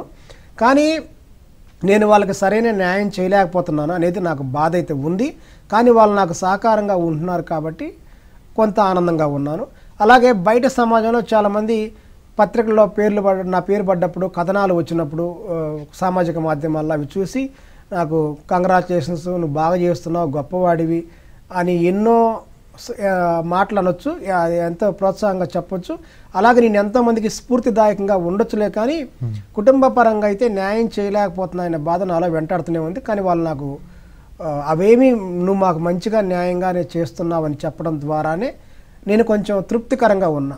ఆనందంగా లేకపోయినా తృప్తికరంగా ఉన్నాను. చాలా బాగా చెప్పారండి. జనరల్గా మనిషి జీవించేది 3 పూటల తినడం కోసమే. అలానే కానీ జనరల్గా ఒక చిన్న పిల్లని చూసినట్టయితే వాడు ఏదైనా పని చేస్తే దానివల్ల నీకేం లాభం లేదురా, అది చేయకు అని కసురుకుంటూ ఉంటున్నాం. కానీ మీరు ఇన్ని సంవత్సరాల నుంచి ఇలాంటి ఒక మంచి పని చేస్తూ, అలానే మీ కుటుంబం కూడా మీ ఆలోచనలు పంచుకోవడం, సో ఎలాంటి బయట సమాజంతో పోల్చుకోకుండా సో ఈ మంచి పనిలో వాళ్ళు కూడా భాగస్వామిగా ఉండడం చాలా చాలా బాగుందండి. సో ఈ పాయింట్ ఆఫ్ వ్యూలో చూస్తే మీరు చాలా అదృష్టవంతులని. అలానే మీరు ఇందాక చెప్పినారు, సో డిఎఫ్ఓ గారు కూడా గుర్తించారు ఇలా అని. జనరల్గా మీరు ఎలా అయితే అడవులను వ్యర్థాలను సేకరిస్తూ శుభ్రం చేస్తూ వెళ్ళానని చెప్పారు. కానీ ఈ గవర్నమెంట్ డిఎఫ్ఓ అంటే డిస్ట్రిక్ట్ ఫారెస్ట్ ఆఫీసరే కదా, కానీ వీళ్ళతో ఎలా స్టార్ట్ చేశారండి? అసలు మీ జర్నీ అనేది ఈ గవర్నమెంట్ వాళ్ళతో ఎలా స్టార్ట్ అయింది? అలానే మీరు కలిసి సో ఎలా పనులు చేస్తూ వచ్చారు? ఈ గవర్నమెంట్ ఎవరైతే ఉన్నారో మా జిల్లా కలెక్టర్ గారు లోతేడి శివశంకర్ గారు, అలాగే మా డిఎఫ్ఓ ఇప్పుడు లేరు, గత సంవత్సరం ఉన్నారు ఎన్ రామచంద్రరావు గారు, వీళ్ళు డిఎఫ్ఓగా ఉండేవాళ్ళు. వీళ్ళకి నా గురించి ఎట్లా తెలిసిందంటే, నా గురించి కొన్ని బీబీసీ న్యూస్ కానీ ఇలా కొన్ని టీవీల్లో వచ్చింది, ఈటీవీ అలాగే సాక్షి ఇలా కొన్ని వచ్చినాయి. ముఖ్యంగా ఒకరోజు అడవి తగలబడిపోతుంది 2023 మార్చి నెలలో. మంచి ఎండకి అడవి తగలబడిపోతున్నప్పుడు నేను అడవిని వెళ్ళి కంట్రోల్ చేసినాను అనమాట. దాన్ని నేనేం చేశానంటే ఒక ఫోటో ఒకటి తీసుకొని అడవి మంటలు మొత్తం అదుపు చేశాను. ఉదయం 8 నుంచి సాయంత్రం 4:30 దాకా అడవులు, ఇంకా అన్నం లేదు ఏం లేదు. అడవుల్లో నాకు ఏంటంటే అన్నం లేకపోయినా ముందు గొంతు ఎండిపోయింది. అక్కడ జంతువులు పక్షులు చనిపోతాయి నేను ఆలోచనలో ఉన్నా తప్ప టైం చూసుకోవాలా. ఇక ఇవన్నీ నేను సాయంత్రం దాకా అడవులను అదుపు చేసి నాకు కాళ్ళు పట్టకపోయి గొంతు ఎండిపోయింది. నేను ఎంత లెక్క వెళ్ళని చూస్తే అసలు పై కొండ మీదకి వెళ్ళిపోయినా. ఎక్కడ వెళ్ళిపోయినా తర్వాత అవన్నీ అదుపు చేసిన, మంటలు అదుపు చేసిన నాకు ఆనందంగా ఉంది. తీరా చూస్తే కింద ఎక్కడో లోతులో రోడ్డు ఉంది, అక్కడికి ఎట్ట రావాలి, కాళ్ళకు పట్టకపోయినాయి, ఇక గొంతు ఎండిపోయింది. అసలు ఏదన్నా భగవంతుడు కనీసం 2 చుక్కలు నా ఒంటి పైన చెమట పట్టినా కూడా ఆ చెమట నాక్కోనైనా సరే నేను బతికేవాడిగా అనిపించింది. ఇక చివరికి ఇక నేను దోగాడుకుంటూ దేవుడి పైన భారం వేసి అడుగడుక్కి ఆ పక్షుల్ని దండం పెట్టడమే, మిమ్మల్ని కాపాడాక నన్ను కాపాడండి అని చెప్పి. గొంతు ఎండిపోయింది, గుటక పడతల్లా, కాళ్ళు పట్టుకుపోయినాయి. ఇక కొన్ని చోట్లయితే జారుకుంటూ అయితే ఈ వీపంతా దొక్కుపోయింది, వెనక వైపు తొడల దగ్గర మొత్తం ముళ్ళు గుచ్చుకుపోయినాయి, చేతులన్నీ బొబ్బలు వచ్చినాయి, చేతులన్నీ రక్తం కారుతుంది, ఒళ్ళంతా ప్యాంటు షర్టు మంటల్లో కొంచెం అక్కడక్కడ రవ్వలు తగిలిపోయి నిప్పు రవ్వలు కాలిపోయింది, మొత్తం మసి మొఖం నిండా. ఆ సమయం కల్లా నేను ఒక ఫోటో తీసుకొని నాకు నేనే సెల్ఫీగా నా సెల్తో దాన్ని నేను వాట్సాప్లో నేను పెట్టుకున్నాను, నేను నా ఫేస్బుక్లో పెట్టుకున్నా. దాన్ని చూసి మా లోకల్లో ఉన్న సాక్షి విలేకరి దేవిశెట్టి శ్రీనివాసరావు అని చెప్పి ఆయన ఒక వార్త రాశాడు, అడవును కాపాడాడని చెప్పి. అది జిల్లాలో వచ్చింది. దాన్ని చూసిన డిఎఫ్ఓ గారు నా గురించి వాకప్ చేశాడు, ఎవరు అతను, ఏంటి, మీ అటవీ శాఖ వాళ్ళు మీరేం చేస్తున్నారు, అబ్బాయి ఒకడంత పోరాడుతుంటే అని చెప్పి నా గురించి ఎంక్వైరీ చేస్తే అక్కడ విచారిస్తే ఎవరు పెట్టినా కూడా అతను ఇప్పుడే కాదండి ఎప్పుడు అడవులు అయిపోయినా కంట్రోల్ చేస్తుంటాడు, అడవులు ఆయన చాలా వరకు పెంచాడు అని చెప్పి, ఆయన వల్లే అడవులు పెరిగినాయని చెప్పి చాలామంది చెప్పారంట. ఇక ఆయన ఏంటంటే అడవుల్లోకి వచ్చాడు, అటవీ శాఖ సిబ్బంది పల్నాడు వాళ్ళందరినీ తీసుకుని అడవుల్లోకి వచ్చేసి అక్కడ ఒక శాలవా తీసుకొచ్చి నాకు అడవుల్లోనే నన్ను వెతుక్కుంటూ వస్తే పలానా చోట నేను అక్కడ ప్లాస్టిక్ అవన్నీ వేరుతున్నా, అప్పుడు చూసి నాకు సన్మానం చేశాడనమాట. తర్వాత సన్మానం చేసి నువ్వు ఏ కార్యక్రమం చెప్పినా మమ్మల్ని పిలువు, అలాగే మా ఏ కార్యక్రమం జరిగినా మేము వస్తాం అని చెప్పి నన్ను చాలా కార్యక్రమాలకు ఆయన పిలవడం జరిగింది ముఖ్య అతిథిగా అటవీ శాఖకు సంబంధించి. అలాగే నేను చాలా కార్యక్రమాలకు ఆయన పిలవడం జరిగింది, ప్రతి కార్యక్రమం కూడా ఆయన పాల్గొన్నారు. తర్వాత శివశంకర్ గారు మా జిల్లా కలెక్టర్ గారు జూలై 9, 2023 నేను కోటి విత్తన బంతులని కోటి సీడ్ బాల్స్ అనే కార్యక్రమం పెట్టాను. దానికి సార్ మీరు రండి సార్ అంటే, నేను బాగానే నేను బీబీసీలో వాటిలో చూశానయ్యా, నువ్వు బాగా చేస్తావు, ఖచ్చితంగా వస్తానని చెప్పి ఆయన మా ఇంటికి వచ్చి మా ఇంట్లో మా అమ్మ వాళ్ళకి మీ అబ్బాయి చాలా మంచి పని చేస్తున్నాడని చెప్పి ఒక ధైర్యాన్ని ఒక ప్రోత్సాహాన్ని ఇచ్చేసి ఇంకా తర్వాత అడవుల్లోకి వచ్చాడు. అడవుల్లోకి వచ్చి అక్కడ నాకు వేదిక ఏర్పాటు చేసి సన్మానం చేసి ఆ కోటి విత్తన బదుల కార్యక్రమంలో పాల్గొంది. అప్పుడు ఇక అందరూ కలెక్టర్ గారు ఇంటికి రావటం ఏంట్రా, కలెక్టర్ ఇతని కోసం వచ్చాడని చెప్పి అక్కడ నేను బాగా వెలుగులోకి వచ్చానమాట. చాలామంది కూడా అప్పటిదాకా వాడికి ఏం పని లేదు, వాడికి పిచ్చోడు అడవులు అంటాడు అనేవాళ్ళు కూడా అంతా అయిపోయి మావాడే నా మిత్రుడే ఇక అన్నీ ఇట్లా తయారయ్యారు. తర్వాత కలెక్టర్ గారు ఏం చెప్పారంటే, నీకు ఏమి ఇబ్బంది వచ్చినా నాకు చెప్పు, అడవుల్లో నీకు ఏదైనా ఇబ్బందులు వచ్చినా, సమాజంలో ఏదైనా కార్యక్రమం చేయాలన్నా, అలాగే ఏదైనా కార్యక్రమానికి నువ్వు మమ్మల్ని పిలవాలన్నా మేము కలెక్టర్ గారు వచ్చేది ఏంది అనే ఒక ఆకాశం మీదైతే మేము కూర్చొని ఏ కార్యక్రమంలో మేము పాల్గొంటామన్నాడు. అక్కడ నుంచి నేను చెప్పిన ప్రతి కార్యక్రమం రావడం జరిగింది. ఎప్పుడైతే కలెక్టర్ గారు వచ్చారో సమాజం మీడియా వాళ్ళు కూడా మంచి మంచి వార్తలు రాయటం జరిగింది. నేను వాళ్ళతో కలిసి చాలా కార్యక్రమాలు చేశాను. నేను ప్రకృతి ప్రయాణం అని, అలాగే ప్రకృతిలో వ్యర్థాలు ఏరువేయటమని చెప్పి, అలాగే ప్రకృతి సంరక్షణ అని, ప్రకృతి వృద్ధి అని, అడవుల సంరక్షణ అని, ప్రకృతి ఆధ్యాత్మికం అని చాలా కార్యక్రమాలు పెట్టాను. అందరినీ వాళ్ళని ముఖ్య అతిథులుగా పిలిచారు, వాళ్ళు వచ్చారు, మేమంతా కలిసి చేసాం, విజయవంతమైంది. అది జనాల్లో చాలామంది మమ్మల్ని స్ఫూర్తిగా తీసుకొని వాళ్ళు కూడా ఆ ప్లాస్టిక్ అడవుల్లో వేయకుండా చేస్తున్నారు, పక్షులను జంతువుల్ని చంపకుండా చూస్తున్నారు. కొంతమంది ఏంటంటే విత్తన మొదలు చదువుతూ నన్ను పిలుస్తున్నారు. వాళ్ళు మీకు ఎవరు స్ఫూర్తి అని అడిగితే జాజీ స్ఫూర్తి అని చెప్పడం, కొంతమంది విద్యార్థులు నా పేరుతో మొక్కలు నాటడం, ఒకసారి నా ఫోటో పెట్టి కొంతమంది మొక్కలు నాటడం. అలాగే కొన్ని విశ్వవిద్యాలయాలు ఉన్నాయి, అకాడమీలు ఉన్నాయి. కృష్ణసుధ అకాడమీ నూజివీడు ఉంది కదా, అక్కడ దాంట్లో నా చరిత్రను రాసి గోడకు పెట్టారు, అక్కడ ఫోటోషాప్ లాగా. ఇలా కొంతమంది నన్ను ఆదర్శంగా తీసుకొని ముందుకు వెళ్తూ ఉన్నారు. చాలా బాగా చెప్పారండి. జనరల్గా మన ఊర్లో చూసినట్టయితే కొన్ని మహా అంటే జామ, మామిడి, ఉసిరి, వేపాకు, నిమ్మ, సో ఇలాంటి చెట్లు ఉంటున్నాయి. సో ఇవి కొందరికి మాత్రమే తెలుసు. అలానే మన 2-3 తరాలు వెనక్కి చూసుకున్నట్టయితే సో ఒక ఊర్లో ఏమేమి మొక్కలు ఉన్నాయి, ఎక్కడెక్కడ ఏ మొక్క అనేది ఉందో సో వాళ్ళకి చాలా బాగా తెలుసు. కానీ నేటి సమాజంలోనే పిల్లలకు కేవలం కొన్ని మొక్కలు మాత్రమే తెలుస్తున్నాయి. అలానే మీరు నల్లమల్ల అడవుల్లో సంచరిస్తున్నారు కదా, సో జనరల్గా ఈ అడవుల్లో ఎన్ని వేల మొక్కలు ఉండేవండి, ఇప్పుడు ఎన్ని ఉన్నాయి? మన తెలుగు రాష్ట్రాలలో భారతదేశంలోనే నల్లమల్ల అడవి ప్రాంతం అనేది ఒక అద్భుతమైన ఔషధ గని. ఒక రకంగా చెప్పాలంటే క్రీస్తు పూర్వమే సిద్ధనాగార్జునుడు చైనా నుంచి బర్మా నుంచి విద్యార్థులు తీసుకొచ్చి అక్కడ పాఠాలు బోధించాడని కూడా మనకు ఉంది. ఆయుర్వేదం పుట్టిందే మన దగ్గర. అలాగే ఇది జ్ఞానం అనేది విస్తరించింది వేరే చోట్ల. కాబట్టి మనం ఏంటంటే ఒక రకం చెప్పాలంటే అసమర్థులుగా మనం ఉన్నామని చెప్పాలి. మనకి నల్లమలాడి మనం దగ్గర పెట్టుకొని అదొక ఔషధ మొక్కల గన్ని మనం దగ్గర పెట్టుకొని మనం ఏం చేయలేకపోతున్నాం, దీన్ని ప్రచారం చేయలేకపోతున్నాం అని చెప్పి. అంటే అడవుల్ని మనం ప్రచారం చేయడంలో, ఔషధాలను ప్రచారం చేయడంలో విఫలమవుతున్నాం. మన తెలుగు రాష్ట్రాల్లో నాకు తెలిసి నేను సేకరించిన పేర్లు, ఇప్పుడు నా దగ్గర ఉన్న పేర్లు 3000 రకాల చెట్లు ఉన్నాయి. అవి మా చిన్నప్పుడు. కానీ కరోనా సమయంలో నేను ఇంకా కొన్ని గుర్తించాను. కానీ ఇప్పుడు కరోనా గడిచిపోయి కూడా ఇప్పుడు 3 ఏళ్ళు అవుతుంది. ఈ 3 ఏళ్లలోనే కొన్ని వందల మొక్కలు అంతరించిపోయినాయి. అంటే గత సంవత్సరం నేను చూసిన మొక్క ఈ సంవత్సరం అక్కడ ఉంటలా. వాయు కాలుష్యం వల్ల కానీ, విషరసాయనాల వల్ల కానివ్వండి, నీటి శాతం అందకపోవటం వల్ల కానివ్వండి, లేదంటే అక్కడ సరైన అవకాశాలు లేక, దాన్ని సంరక్షణ చేసే వాళ్ళు లేక, వర్షాలు లేకపోవటం వల్ల కానివ్వండి, అక్కడ అనేది మొక్కలు అనేవి అంతరించిపోతున్నాయి. అయితే ఇప్పుడు వందల్లోకి వచ్చినాయి, వేలల్లో మొక్కలు వందల్లోకి వచ్చినాయి. ఇప్పుడు మనం కనుక ఇప్పటికైనా మనం మేలుకోకపోతే, అడవి సంరక్షణ వృద్ధి మనం చేయలేకపోతే, ఇక దశాబ్ద కాలంలో, తర్వాత దశాబ్ద కాలంలో 10లోకి వస్తాయి.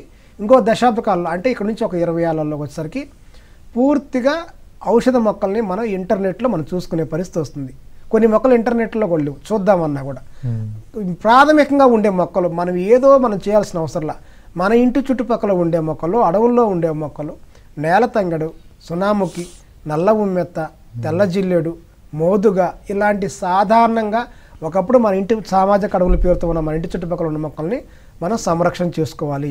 లేకపోతే భవిష్యత్ తరంలో మేధావులు వచ్చినా, ప్రభుత్వాలు దిగొచ్చినా, ఒక మొక్క కోసం 100 కోట్లు మేము ఇస్తాం, మొక్కని మళ్ళీ వృద్ధి చేద్దామని ప్రభుత్వాలు వెంపర్లాడినా కూడా ఒక మొక్కను మనం తీసుకురాలేము.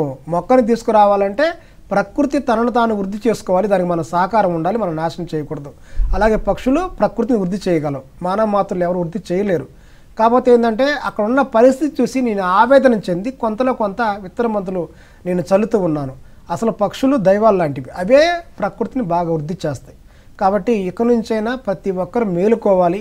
అసలు నేల తంగడి మొక్క ఎలా ఉందో చూడాలి, సునాముఖి ఎలా ఉందో చూడాలి. ఇవన్నీ చూసి ఓహో ఈ మొక్క ఇది కదా అని చెప్పి ఆ విత్తనాలు తీసుకొని వేసవి సమయంలో, తొలకరి జల్లు సమయంలో కాస్తలో కాస్త మనం చల్లగలిగామంటే ఒక చెట్టు ద్వారా కనీసం 10-15 విత్తనాలు వచ్చినా అందులో సగం పోయినా సగం ఉన్నా కనీసం 5-6 ఇట్లా మనం కనుక ప్రతి ఒక్కరు ఒక దశాబ్ద కాలంలో చేసినట్లయితే భవిష్యత్ అంటే ఒక 20 ఏళ్లలోనే హరిత భారత్ ఏర్పడుతుంది, హరిత ప్రపంచం ఏర్పడుతుంది. 1952 జాతీయ అటవీ శాఖ తీర్మానం ప్రకారంగా 33.3% అడవులు ఉంటే సకాలంలో వర్షాలు పడతాయి, అలాగే వాయు కాలుష్యం తగ్గుతుందని చెప్పి అటవీ శాఖ వారు నిర్ధారించడం జరిగింది. ఇప్పుడు మనం అందరం కలిసి కుల మతాల అతీతంగా, ప్రాంతాలతో పని లేకుండా మనం కనుక హరిత భారత్ కోసం కనుక వెంపర్లాడి మనం తొలిఅడుగు వేసినట్లయితే కేవలం చాలా తక్కువ సమయంలోనే మన కళ్ళ ముందు మనం చూసే విధంగానే హరిత ప్రపంచం తయారవుతుంది. ఈ వాయు కాలుష్యాలు పూర్తిగా తగ్గిపోతాయి, అలాగే పంచభూతాలు కలుషితం కావు, అలాగే రైతులకు మేలు జరుగుతుంది, పక్షులు ఎక్కువగా వృద్ధి అవుతాయి, చీడపిడలు తినేస్తాయి, సకాలంలో వర్షాలు పడతాయి, పిలిస్తే వర్షం పలుకుతుంది, మన ఇంటి చుట్టుపక్కలే ఎన్నో ఔషధాలు తయారవుతాయి, అవి పీల్చడం ద్వారా మనకి ఎన్నో రకాల మంచి ఆక్సిజన్ అందుతుందన్నమాట. కాబట్టి మనం ఇక్కడి నుంచే తొలి అడుగు వేయాలి. ఓకే, మీరు ఇందాక తొలి అడుగు వేయాలి అన్నారు. జనరల్గా ఈ అడవులను మళ్ళీ సృష్టించడానికి కోసము మీరు ఇందాక కోటి విత్తనాల బంతి ఉత్సవం అన్నారు. సో జనరల్గా ఈ కోటి విత్తనాల బంతి ఉత్సవం అనేది అసలు ఎలా మొదలు పెట్టారండి? ఈ ఐడియా అనేది మీకు ఎలా వచ్చింది? ఐడియా అంటే ఇప్పుడు చిన్నప్పుడు బరిజకాయలు ఎక్కువగా తినేవాళ్ళం. అంటే ఇప్పుడు వర్షాకాలంలో తొలకరి జల్లు సమయంలో మొదటగా జానపళ్ళు వస్తూ ఉంటాయి జూన్ నెలలో, తర్వాత జూలైలో కలింపళ్ళు వస్తూ ఉంటాయి, ఆగస్టులో బలిజకాయలు వస్తాయి, అలాగే ఆగస్టులోనే బిక్కికాయలు వస్తాయి, అలాగే సెప్టెంబర్లో చిటిమిడి పళ్ళు వస్తాయి, పాల పండ్లు వస్తాయి. అంటే ఏ కాలంలో ఆ పండ్లు తిని మేము ఆకలి తీర్చుకునేవాళ్ళం మా చిన్నపిల్లప్పుడు. ఇక నేటికి కూడా కొన్ని ప్రాంతాల్లో ఆ పండ్లు తీసుకొచ్చుకొని అమ్ముకొని చాలామంది పొట్టబోసుకునేవాళ్ళు, వాళ్ళకి పిల్లల్ని చదివించుకున్నారు చాలామంది వాటి ద్వారా. కాబట్టి ఇవి ఒకసారి చూస్తే బలిజకాయలు అక్కడ లేవు, ఆ చెట్టు కాయల, ఆ చెట్టు మోడి బారిపోవటం కానివ్వండి, లేదంటే ఆ చెట్టు కొంతమంది నరికేయటం కానివ్వండి, లేదంటే ఆ చెట్టు ఆ కాయలు లేకపోవటం వల్ల కానివ్వండి, లేకపోతే నీళ్ళు అందక చనిపోవటం కానీ. అప్పుడు నేను చూసా, అరే మనం ఆ సీజన్లో బలిజ పండ్లు తినలేకపోయినాం కదని చెప్పి వాటిని ఆ విత్తనాలు మొత్తం నేను తీసుకొని తర్వాత వాటిని ఫస్ట్లో చిన్నపిల్లోని కాబట్టి తెలియక చల్లేవాడిని. చల్లితే అవి మొలవచ్చు, మొలకపోవచ్చు. తర్వాత ఏంటంటే ఆ మట్టిలో పెడితే బాగుంటుంది కదా అని ఒక ఆలోచన, లేదంటే గుంత తీసి గుంతలో విత్తనం పెడుతుంటాం కదా, విత్తనం పెడితే ఒక ఆలోచన. ఈ రకంగా నేను కొన్ని చల్లటం, కొన్ని గుంతలు తీసి గుంతలో పెట్టడం, కొన్ని విత్తన మందులు చేయడం ఈ రకంగా నేను చేయడం జరిగింది. ఎందుకంటే కేవలం అప్పుడు తెలియదు అడవును సృష్టిస్తే చిన్నపిల్లలప్పుడు వర్షాలు పడతాయని ఆలోచన తెలియదు. కేవలం పండ్లు తిందామని ఒక ఆలోచనే, పక్షులు తింటే మనం తినాలి, ఆనందంగా ఉండాలనే ఉద్దేశంతోనే దీన్ని ఆలోచన వచ్చింది. దాన్నే నేను నా 11వ ఏట నుంచి నేను ప్రారంభిస్తే ఇప్పుడు ఫలితం కనపడుతుంది. మీరు చూడండి, అడవులు చాలా వృద్ధి అయినాయి నా వల్లే అని చెప్పి, అడవుల శాతం నా వల్లే పెరిగిందని చెప్పి మా డిఎఫ్ఓ గారు నాకు ఒక ప్రశంసా పత్రం కూడా ఇచ్చారు. తర్వాత కలెక్టర్ గారు కూడా నాకు ఆగస్టు 15 రోజు పిలిచి ఒక అడవి బిడ్డ పర్యావరణవేత్తగా ఒక ప్రశంసా పత్రం కూడా ఇవ్వడం జరిగింది. చాలా బాగా చెప్పారు జాజి గారు. మనం చూస్తుంటాం, ఒక తేనెటీగ జన్మించిందంటే ఇది తన జీవనం అనేది తన కోసం కాదు, ఆ మధురంని కలెక్ట్ చేస్తుంది. సో ఇది ఎదుటి వారి కోసము. సో తేనెని అంతా కూడా సేకరించి ఒక చోట పెడుతుంది. జనరల్గా ఒక మనుషులు వస్తారు, తేనెని స్వీకరిస్తూ ఉంటారు. అలానే మీకు చిన్నప్పుడు ఏదో సరదాగా చెప్పిన జాజి గారు, జాజి అంటే జనరల్గా మీరు చూసే ఉంటారు, సన్నజాజి, విరజాజి.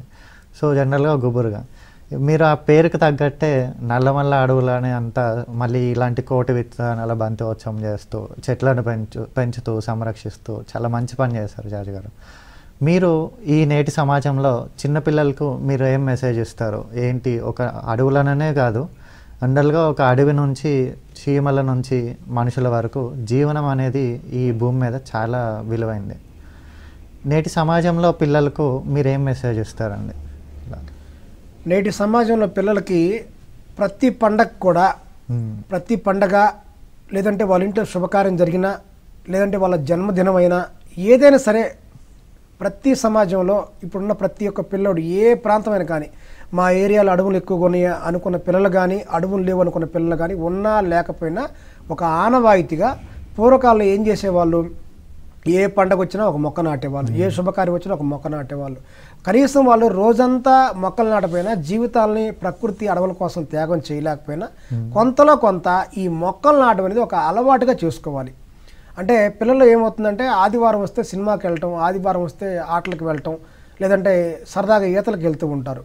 కొంతమంది ఈతలకు వెళ్ళి పిల్లలు కాలువల్లో ఈత రాక ఇబ్బంది పడుతూ ఉంటారు, అంటే చనిపోవడం లాంటివి.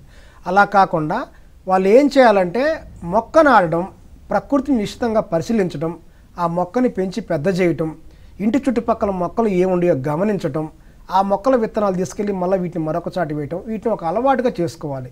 పిల్లలు చిన్నప్పటి నుంచే నాయకత్వ లక్షణాలు అలవాటు చేసుకోవాలి. నాయకత్వ లక్షణాలు అంటే ఒక 10 మంది ఒక కమిటీలాగా ఏర్పడి, అరే మనం మన ఇంటి చుట్టుపక్కల ఉన్న భూమిని దత్తత తీసుకుందాం, ఇక్కడ అడవులు పెంచుదాం, లేదంటే మన వీధిలో ఎడమ వైపు వీధి మనం దత్తత తీసుకున్నాం, ఈ సంవత్సరం వచ్చే సంవత్సరం కుడివైపు దత్తత తీసుకుందాం అని చెప్పి అక్కడ వరుసగా మొక్కలు నాటుతూ ఉండాలి. ఇలా గనక పిల్లలు తయారైనట్లయితే దశాబ్ద కాలంలోనే చక్కగా హరిత ప్రపంచం తయారవుతుంది. కానీ దురదృష్టం ఏంటంటే పిల్లలు చరవాణి, ఈ సెల్ ఫోన్లకి అలవాటైపోవటం, అందులో రాత్రి అంతా కూడా అవి చూడటం, ఇలా పక్కదారి పడుతూ ఉన్నారు. కొంతమంది తల్లిదండ్రులు కూడా పిల్లల్ని సెల్ ఫోన్కి ఇవ్వటం, అల్లరి చేస్తూ ఇవ్వటం, అలాగే వాళ్ళతో సెల్ ఫోన్లో డ్యాన్సులు వేయించి వీడియోలు తీసి ఇట్లా చేయటం అనేది తల్లిదండ్రులతోనే మార్పు రావాలి. తల్లిదండ్రులే ఆది గురువులు. వాళ్ళు చెప్పడం ఎప్పుడైతే విఫలమైందో, ఎప్పుడైతే వాళ్ళు మానుకున్నారో అప్పుడే పిల్లల్లో ఈ అవగాహన అనేది లోపం వచ్చింది. ఇప్పుడు నేను కొన్ని పాఠశాలలకు వెళ్తున్నాను, వెళ్తూ రోడ్డు పక్కన ఒక చిన్న ఆకుని తీసుకువెళ్తా, అంటే మొక్కను మనం పిగితే తప్పు, ఒక ఆకుని తీసుకెళ్ళిపోయి ఆ ఆకుని ప్రతి ఒక్క తరగతిలోకి వెళ్ళి ఈ ఆకు పేరు మీకు తెలుసా అంటే ఎవరు మాకు తెలియదు అంటున్నారు. మీ తల్లిదండ్రులు చెప్పలేదంటే వాళ్ళు చెప్పలేదు. వాళ్ళు చెప్పేది ఏంటంటే ఇప్పుడు ఏదైతే ఇప్పుడు సినిమా ఉంది ఆ సినిమాల గురించి అట్లా, అంటే నీ అందరని కాదు కొందరు. కాబట్టి మనం ఏంటంటే ప్రకృతి పైన అవగాహన. ఇంటిలో తులసి ఎందువల్ల ఇంట్లో వేస్తున్నాం? తులసి మొక్క అనేది 24 గంటలు కూడా ప్రాణవాయువు ఆక్సిజన్ ఇచ్చే ఏకైక మొక్క ఈ సృష్టిలో తులసి ఒకటే. అందుకే మనం తులసిని మన ఇంట్లో వేసుకుని పెంచుకుంటూ ఉంటాం, ఇంట్లో నాటుకొని పూజిస్తూ ఉంటాం. అలాగే వీధిలో వేప చెట్టు వల్ల ఉపయోగం ఏంటి? ఏ వీధిలో అయితే ఎక్కువ వేప చెట్లు ఉంటాయో ఆ వీధిలో వైరస్ అనేది చనిపోతుంది. గాలిలోనే వైరస్ని చంపే ఏకైక చెట్టు వేప చెట్టు. అలాగే ఇంట్లో తులసి, వీధిలో ఊర్లో రావి చెట్టు ఏంటి? రావి చెట్టు అనేది రావి చెట్టు నీడలో ఉంటే మనిషి రాయిలాగా ఉంటాడు. అలాగే రావి చెట్టు యొక్క నీడలో ఉంటే మంచి ఆక్సిజన్ అనేది అందుతుంది. రావి చెట్టు నీడలో నీరు తాగితే మనిషి రాయిలాగా ఉంటాడు అనేది ఉంది. ఎక్కువ ఆక్సిజన్ రిలీజ్ చేస్తుంది అనమాట. కాబట్టి రావి చెట్టు ఉండాలి. ఊరి చివర మర్రి చెట్లు ఉండాలి. ఈ ప్రపంచంలో అన్ని పక్షులు వాగే ఏకైక చెట్టు మర్రి చెట్టు. మర్రి చెట్టు పండ్లు ఎక్కువగా విస్తరించడం ద్వారా, మర్రి చెట్టును ఎక్కువ పెంచడం ద్వారా భూగర్భ జలాలు ఎక్కువ పెరగటమే కాకుండా మర్రి చెట్లు ఎక్కువ పెంచడం ద్వారా ఎన్నో రకాల పక్షులు కొత్తగా జన్మకి కారణం అవుతుంది మర్రి చెట్టు. అలాగే మేడి చెట్లు ఎక్కువ పెంచాలి. మేడి చెట్లు నీటి శాతాన్ని పెంచుతూ ఉంటాయి. ఇలా తల్లిదండ్రులు ఆది గురువులుగా మారి మొదటి గురువులుగా మారి పిల్లలకు గనక ఈ ఒక ప్రకృతి పైన అవగాహన ప్రేమ కలిగించి మొక్కలు పెంచడం ఒక అలవాటుగా ఆనవాయితీగా ఒక పద్ధతి ప్రకారం నేర్పినట్లయితే ఎవరో వచ్చి ఏదో చేయాల్సిన అవసరం లేదు. మన ప్రపంచాన్ని మనమే కాపాడుకోవచ్చు, మన భూమిని మనమే కాపాడుకోవచ్చు. కాబట్టి పిల్లలందరూ కూడా ఒక సైన్యంలాగా తయారవ్వాలి, ఒక గుంపులాగా తయారు కావాలి. ప్రతి వీధిలో, ప్రతి ఊరిలో, ప్రతి చోట అంటే ఒక హరిత సైన్యాన్ని తయారు చేసే ఒక వీరులాగా తయారవ్వాలి, యోధుల్లాగా తయారు కావాలి. అప్పుడు మన ప్రపంచాన్ని మనమే కాపాడుకోవచ్చు, మన భూమిని మనమే కాపాడుకోవచ్చు. మన దేశ సంపద అయినటువంటి ఈ ఔషధ మొక్కల్ని మనమే మరలా మనం కొత్త సృష్టించుకోవచ్చు. ఒక నేల తంగడి చెట్టు మనం వేసామనుకోండి, దానికి ఒక సుమారుగా ఒక 20 కాయలు వచ్చినాయనుకోండి, అవి చిట్లుతాయి. చిట్లు మరొక చోట పడతాయి. వచ్చే సంవత్సరం తొలకరి జల్లుకు మొలుస్తుంది. లేదంటే ఆ పక్షి ఉంది, ఆ కాయని తెంపుతుంది, తిందామని చెప్పి ఆ విత్తనాన్ని తింటుంది, విసర్జన చేస్తుంది, మరొక చోట మొలుస్తుంది. మనం మొదటగా మనం ఒక చెట్టు నాటాలి, సంరక్షణ చేయాలి. తర్వాత పక్షులే, జంతువులే, ప్రకృతే దాని బాధ్యత తీసుకుంటాయి. చాలా బాగా చెప్పారండి జాజి గారు. ఈరోజు మన ఇన్నోవేటర్ జాజి గారు ఎక్కడో ఆంధ్రప్రదేశ్లోని ఒక మారుమూలన కారంపొడి దగ్గరలోని ఒక గ్రామంలో పుట్టి తన చిన్నతనం నుండే దాదాపుగా 3 దశాబ్దాల నుండి అడవుల వెంబట తిరుగుతూ సంచరిస్తూ అడవులను శుభ్రం చేస్తూ పెంపొందిస్తూ ఒకే ఒక్కరు ఇంత పెద్ద పనిని చేశారు. మనం అనుకుంటాం నా వల్ల ఏం సాధ్యమవుతుందని, కానీ ఒకే ఒక్కరు ఇంత పని చేసినప్పుడు చేయగలిగినా లేనిది. మనం కూడా ఈ భూమి మీద ఉన్న జీవనాన్ని అడవులను పెంపొందిస్తూ చెట్లను సంరక్షిస్తూ మనం చేసే చిన్న పనే ప్రపంచం అంతా కూడా చేంజ్ తీసుకొస్తుంది అంటున్నారు జార్జ్ గారు. మనం ఈరోజు ఏం చూసామంటే జార్జ్ గారు లాగా మనం కూడా అంత పెద్ద పని చేయకపోయినా కానీ అందులో ఒక చిన్న భాగం అంతా పని చేసినా కానీ ఈ ప్రపంచం అంతా కూడా చేంజ్ అవుతుంది అంటున్నారు. చాలా బాగా చెప్పారు జార్జ్ గారు. ఈరోజు మన చిన్నపిల్లలకి చెప్పిన మీరు మెసేజ్ ఏదైతే ఉందో ప్రతి ఒక్కరు కూడా చెట్లు పెంచాలి. అలానే మీరు చేసే కోటి విత్తనాలు పంచవచ్చు. అలానే తను అన్ని కోటి విత్తనాలు లేకపోయినా కానీ ఒక చిన్న 2-3 చెట్లు నాటినా కానీ వాళ్ళ ఇంటి పరిసరాలు మారితే అలా ప్రతి ఒక్కరి పరిసరాలు మారితే కూడా ఈ ప్రపంచం అంతా కూడా మారుతుంది. మీరు చెప్పినట్టు అంటే ఈ రోజుల్లో మీరు ఇందాక చెప్పారు కదా చిన్నపిల్లలు ఇలా చేయాలని. అప్పుడు మరి పెద్దవాళ్ళు అనుకుంటారు దానివల్ల ఏమొస్తుందని. ఇలాంటి ఆన్సర్ చెప్పినప్పుడు మీరు ఇచ్చే సందేశం ఏంటండి పెద్దవారికి కూడా? చెట్లు నాటడం వల్ల మనకి ఏమొస్తుంది అనుకోవటం అనేది ఒక అవివేకం. ప్రకృతికి మనం ఏమిస్తే అది మనకు తిరిగిస్తుంది. మనం మంచిస్తే మనకు అది మంచిస్తుంది. ప్రకృతిని మనం నాశనం చేస్తే అది మనల్ని నాశనం చేస్తుంది. మనిషి యొక్క ప్రథమ బాధ్యత ఏంటంటే ప్రకృతిని సంరక్షణ చేయటమే మనిషి యొక్క ప్రథమ బాధ్యత. ఆ విషయం తెలియక చాలామంది చెట్లు నాటితే మనకి ఏమొస్తుంది అంటారు. చెట్లు లేకపోతే ఈ భూమి మీద చెట్లు కనుక పూర్తిగా అంతరించిపోతే మనిషి ఒక్క నిమిషం కూడా బ్రతకలేడు. ఉదాహరణకి ముక్కు మూసుకుంటే ఏమవుతుంది? గాలి లేకపోవడం వల్ల మనిషి చాలా ఆక్సిజన్ అందుకు చనిపోతాడు.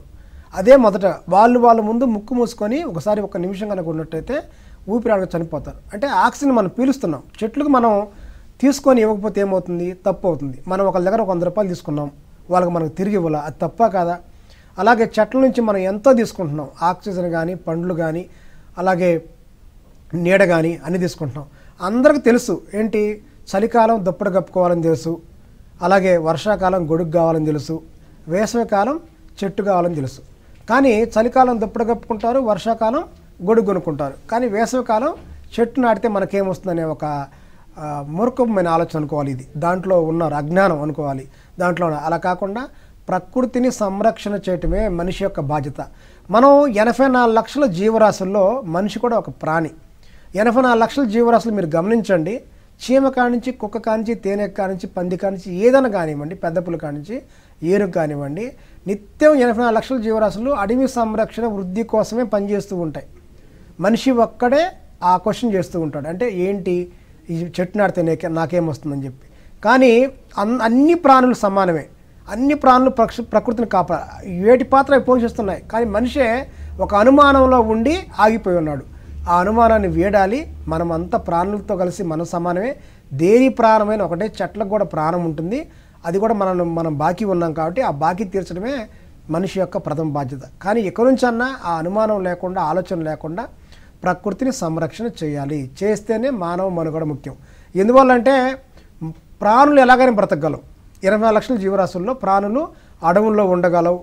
ఎండకైనా, చలికైనా, వానకైనా తట్టుకొని ఉండగలవు. కానీ మనిషే అన్ని దుప్పట్లు కావాలి, అలాగే వర్షాకాలం గొడుగు కావాలి, అలాగే వేసవికాలం చెట్టు కావాలి. ఇవి లేని రోజు మనిషి ఉండలేడు. కాబట్టి మనకే ప్రకృతితో ఎక్కువ అవసరం ఉంది. అన్ని ప్రాణుల కన్నా మనకే ఎక్కువ అవసరం ఉంది.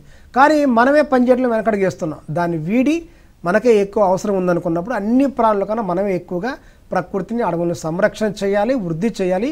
ఇది ఒక ఉద్యమంలా కంకణం కట్టుకొని చేస్తేనే భవిష్యత్ తరం ఉంటుంది. ఇప్పుడు మనం సంపాదిస్తూ ఉంటాం. ఎవరి కోసం సంపాదిస్తుంటాం? మన పిల్లలు బాగుండాలి, వాళ్ళు ఆనందంగా ఉండాలనుకొని మనం సంపాదిస్తూ ఉంటాం. ఇప్పుడు భవిష్యత్తులో చెట్లు ఉండవు, అన్ని ఎడార్లుగా మారిపోతాయి, ఆహారం ఉండదు, వేడి ఎక్కువైపోతుంది. 50 డిగ్రీల దాడితే ఏమవుతుంది? మనుషులు పెట్టల్లాగా రాలిపోతారు. అంటే మన పిల్లలు భవిష్యత్తులో ఉన్నారు. అది గుర్తుంచుకోవాలి. డబ్బు అనేది తాత్కాలికమే. డబ్బు అనేది చెట్లు ఇవ్వలేదు. డబ్బు ఏసీ ఇస్తుంది కానీ చెట్లు ఇవ్వలేదు. కాబట్టి దాన్ని గ్రహించి ఆ అజ్ఞానమైన ఆలోచనలు వీడి మన పిల్లలు బాగుండాలంటే ముందు విత్తం, అంటే డబ్బుకు ధనం కన్నా విత్తనాలు ముఖ్యం. విత్తనాలు. అలాగే మన పిల్లలు బాగుండాలంటే అడవులు బాగుండాలి, ప్రకృతి బాగుండాలి, చెట్లు ఉండాలి. చెట్లు ఉంటే ఎలాగైనా ఉండగలరు. అన్ని ఆక్సిజన్ బాగుంటుంది. ముందు పక్షులు ఎక్కువ ఉండటం వల్ల చీడపీడలను అవన్నీ తింటూ ఉంటాయి. రైతులు మంచి ఆహారాన్ని మనకు అందించగలరు. మంచి ఆహారం తింటేనే ఆరోగ్యంగా ఉంటాం. ఇవాళ చెడుగా తింటున్నాము, రసాయనాల ఆహారం తింటున్నాం కాబట్టి హాస్పిటల్ పాలవుతున్నాం. కాబట్టి భవిష్యత్తు మన పిల్లలు ఇబ్బందులు పడకూడదు, ఒడిదొడుకులు ఎదుర్కోకూడదు అంటే ఇప్పుడు మనం వాళ్ళకి మంచి ఒక జ్ఞానాన్ని ఇచ్చి భవిష్యత్ తరానికి అందమైన ప్రకృతిని మనం కానుగ్గా ఇవ్వాలి. దానికోసం అందరూ కృషి చేయాలి. చాలా బాగా చెప్పారు. ఈరోజు మన ఇన్నోవేటర్ జార్జ్ గారు ఒక చిన్న పిల్లవాడి నుంచి పెద్దవాళ్ళ వరకు ప్రకృతిని చాలా జాగ్రత్తగా సంరక్షించాలి, పెంపొందించాలి అని చాలా మంచి వివరణ ఇచ్చారు. మీరు చెప్పిన స్ట్రాటజీస్ కూడా చాలా బాగున్నాయి. మనం నా ఒక్కడిని అంటే ఎంత పెద్ద పనైనా కానీ నేను చేయగలనా అని సందేహపడితే ఏమీ చేయలేరు. కానీ నేను చేయగలను అంటే ఎంత పెద్ద పనైనా కానీ సాధిస్తాం. అలానే మన ఇన్నోవేటర్ జార్జ్ గారు మళ్ళీ నా ఆంధ్రప్రదేశ్లోని నల్లమల్ల అడవులు, కారంపొడి మాచర్ల దగ్గర నుంచి అడవులను ఏదైతే వ్యర్థాలను సేకరిస్తూ అడవులను పెంపొందించి చాలా జాగ్రత్తగా పరిరక్షించారు. తిను జార్జ్ గారే ఇంత పెద్ద పని చేసినప్పుడు మనం కూడా చేయగలం. అలానే చిన్న పిల్లల నుంచి పెద్దల వరకు మనం ప్రకృతిని కాపాడాలి, చాలా సంరక్షించాలి. ప్రకృతి బాగుంటే మన జీవన శైలి కూడా చాలా బాగుంటుంది అంటున్నారు. ఈరోజు మన జార్జ్ గారు చిన్నపిల్లల నుండి పెద్దల వరకు ప్రకృతిని ప్రేమించాలి, చాలా జాగ్రత్తగా చూడాలి. ప్రకృతి మరియు పర్యావరణం బాగుంటేనే మన జీవన శైలి అనేది చాలా బాగుంటుందని చెప్పారు. నెక్స్ట్ ఎపిసోడ్లో మళ్ళీ కలుద్దాం. ధన్యవాదాలు.